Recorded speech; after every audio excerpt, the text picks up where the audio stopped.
नमस्कार. दिवाळीमुळे घरोघरी गोड पदार्थांची चंगळ आहे. त्यातलाच एक पारंपरिक गोड पदार्थ आपण बनवणार आहोत. त्याकरिता 2 वाट्या बारीक रवा घेऊन त्यामध्ये थोडंसं मीठ, 2 चमचे दही आणि 1 चमचा तेलाचं किंवा तुपाचं मोहन घालून त्याला व्यवस्थित मिक्स करून घ्यायचं. त्यानंतर पाणी घालून त्याचा व्यवस्थित गोळा तयार करून घ्यायचा. हा गोळा तयार झाल्यानंतर याला आपण अर्धा तासासाठी बाजूला ठेवूयात, जेणेकरून रवा जो आहे तो व्यवस्थित सॉफ्ट बनेल.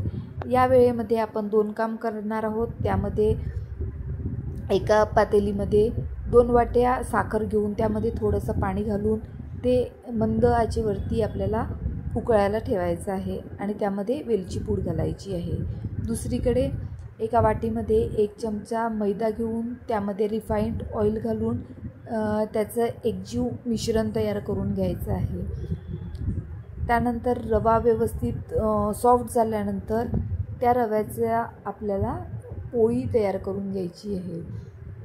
पोळी जी आहे ती व्यवस्थित पातळ अशी तयार करून घ्यायची आहे आणि त्यानंतर आपण जे मैदा आणि तेलाचं मिश्रण केलेलं होतं ते अख्ख्या पोळीभर व्यवस्थित लावून घ्यायचं आहे आणि या पोळीची आपल्याला रोल तयार करून घ्यायचा आहे आणि प्रत्येक एका फोल्डवरती आपल्याला मैदा आणि तेलाचं जे मिश्रण होतं ते लावून घ्यायचं आहे.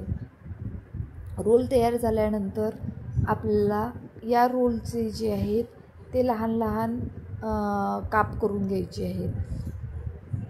हे काप तयार झाल्यानंतर याला बाजूला ठेवून घ्यायचं आहे आणि प्रत्येक एका काप घेऊन त्या कापाचे आपल्याला चौकोनी अशा पुऱ्या लाटून घ्यायच्या आहेत. आणि इथे एक महत्त्वाची गोष्ट, रवा जो आहे तो बारीकच घ्यावा.